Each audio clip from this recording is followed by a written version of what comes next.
Hey guys, this is Comic Uno, and today I'm doing a review for Sailor Moon Crystal Act 1, and this episode's called Sailor Moon, and this was released in Japan and America on the same day because of Viz Entertainment. They had subtitles for the English version on Hulu, so I am able to review it for you guys. So I'm going to give you guys a little background of how I'm a fan of Sailor Moon. I grew up with Sailor Moon, really loved the show, and I'm not a big anime fan because a lot of my viewers that probably watch the show is probably saying, Kat, why are you reviewing an anime? Yeah, I'm not a big anime fan. I've told people this. I don't really read manga, but I love Sailor Moon, and there are a few animes that I do watch, like Sailor Moon, Pokemon, Digimon, and others that I watched as a kid, and that's how I got into those animes, because they were very Americanized after. So Sailor Moon's the same thing, and I actually discovered Sailor Moon when I was in like my sophomore year of high school, and ever since then I love Sailor Moon once again, and I've seen every episode in the English dub, and I was really excited for Sailor Moon Crystal because it's a rebooted Sailor Moon. But do we need it? Do we need this reboot of Sailor Moon when Viz Entertainment is actually redubbing all the old Sailor Moon episodes?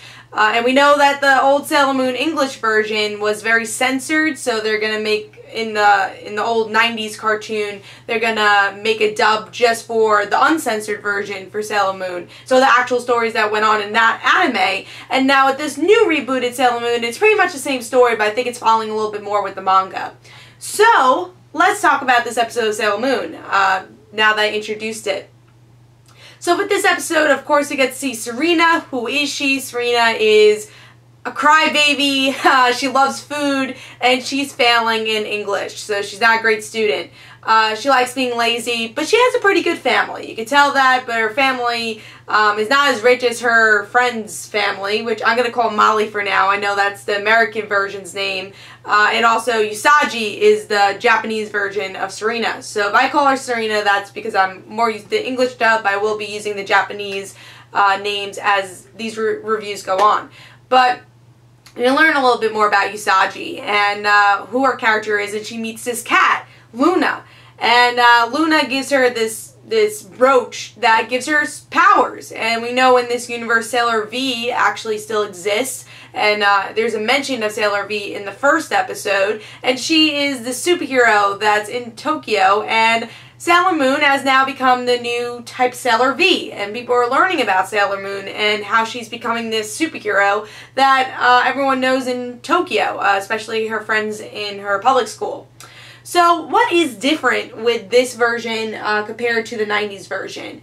I would say it's a little dramatic. It is. There's times where there's a lot of pauses throughout the whole show, which is, again, more of a Japanese anime thing than an Americanized thing. So maybe they do that a little bit more in the Japanese version. I don't know what they're going to do with the dub version. But I'm sure they're going to keep all those dramatic pauses. The animation, let's talk about that. That's obviously a big thing, the biggest change. It definitely feels 2014. It feels very computerized, CGI. Do I like it? I actually do. I actually do like the art. I do like the 90s version a little bit better. I do like the older style, the handwritten or hand-drawn art. So that's something I do like a little better, but I'm getting used to it. I do like the art, and it does really look good. I do think the art looks good, and I've seen rebooted versions of things where the art looks horrible. Powerpuff Girls, for example, and they just ruined the show. And this actually just made it different, but did not ruin it. And I do like the animation a lot here. Even though the transformations look really CGI, I feel like other than that, I think the art fits really well for the show. The comedy is a little different here. I laughed a lot here, which is great to see, and I'm glad there's new jokes. It's not just the same jokes that are being told over and over again. So glad to see that, and glad to see more Sailor V. I think that was the biggest difference with this episode, that there was more implanted Sailor V stuff and references, and I would say this Pretty Guardians references from the first episode. I think the Sailor Pretty Guardian's life is being intertwined a little bit more with Usagi's life, which is great to see with the show. And again, that's something that you didn't see with the first episode. I think you learned a lot more about Serena, Usagi, in the first episode from the 90s, and less about, oh, this is Sailor V, this is the world you're getting into. I think they really referenced the world that Usagi's getting into more in this episode. Tuxedo Mask. Let's talk about Tuxedo Mask. I don't like that he's wearing a tuxedo in broad daylight. You know, with Sailor Moon, everyone makes fun of, oh, well, she's not wearing a mask and she looks exactly like Usagi. Why does no one know that she's Usagi? Same thing for Darien, or Tuxedo Mask. He's wearing a tuxedo in broad daylight. How could Usagi not figure out that that's Tuxedo Mask? So I didn't love that. I would like some casual clothing for Tuxedo Mask, but that was a little weird. And I also wanted the personality to be a little different. Again, maybe it's just the voice acting, but I thought it was a little dull, his personality.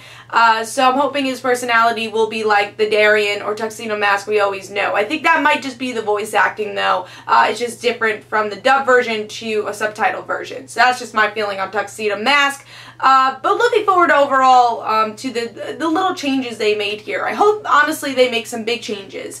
Not saying I don't love the old Sailor Moon, but I want to be surprised, too. I don't know if they're planning to do that or just this reboot's just going to follow the manga, but I would like to see some bigger changes. Be like, oh, that didn't actually happen in the other show, but not changing the show completely. I don't know if they're planning on doing that or they're just planning on telling the same story with minor changes. So that's what I'm looking forward to. But tell me in the comments below, have you heard that they're making different changes? What are they going to do with the reboot? When are they going to dub the reboot? I know the dub cast was actually just announced today at Anime Expo. I saw on Twitter.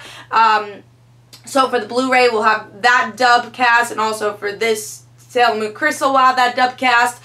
So I'm excited to see that. Again, I do like the dub version a little bit more than the subtitles version. But please tell me in the comments below what you thought about the episode. I thought it was pretty good for a rebooted show. It's a lot better than I expected, and or with other rebooted shows, it did a lot better. And I still do like the original better, but I'm excited to see where it goes, and excited to see how they dub this at the same time.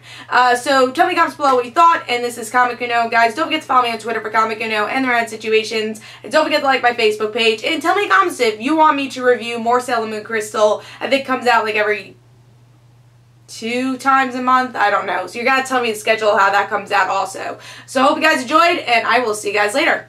Bye.